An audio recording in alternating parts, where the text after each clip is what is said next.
आप देख रहे हैं दैनिक आप तक। इसमें हमारे साथ स्थानीय पूर्व विधायक रहे ललितेश्वरी त्रिपाठी जी हैं। आज ऐसा क्या हो गया जो कि मड़िहान तहसील में आप धरने पर बैठे हैं, उनसे हम जानते हैं किस प्रकार से आज यहाँ आप हैं। विधायक जी, जानना चाहेंगे कि आप मड़िहान तहसील में धरने पर बैठे हैं, आपको दरी बिछानी पड़ गई, आप यहाँ के स्थानीय विधायक रहे हैं, क्या ऐसा मामला थोड़ा बताएं। देखिए, मुख्य मामला हमारे साथी ग्राम भीटी भवानीपुर के सुरेंद्र पांडे जी आमरण अनशन पर बैठे हैं।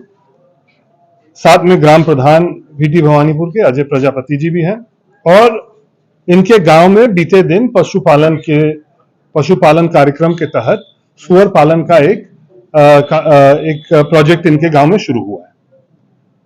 आदरणीय सुरेंद्र पांडे जी जब से इस सुअर पालन का वहां पे फार्म जब से खुला है, तब से लगातार वो कर्मचारियों से, अधिकारियों से, माननीय जिला अधिकारी, कमिश्नर सबको ये पत्र दे रहे हैं कि एक मानक निर्धारित होना चाहिए कि पशुपालन और सुअर पालन अगर गांव के बीच में हो रहा है तो उसका कहीं ना कहीं सरकार की गाइडलाइन होनी चाहिए।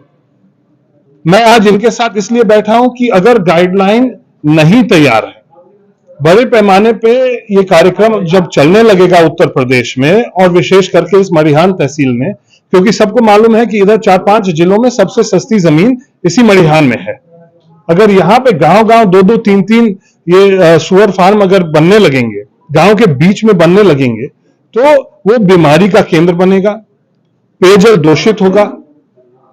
इसीलिए जरूरी है कि इस समय हम लोग माननीय उप जिला अधिकारी मड़िहान और जिले के प्रशासन का ध्यान आकर्षित करें कि एक मानक निर्धारित होना चाहिए जिससे क्षेत्र के लोग, गांव के लोगों के स्वास्थ्य का ख्याल रखा जाए। हम लोग ये नहीं विरोध कर रहे हैं कि ये नहीं खुलना चाहिए, मगर खुले तो इसका मानक एक निर्धारित हो और उस निर्धारित मानक के तहत वो बने।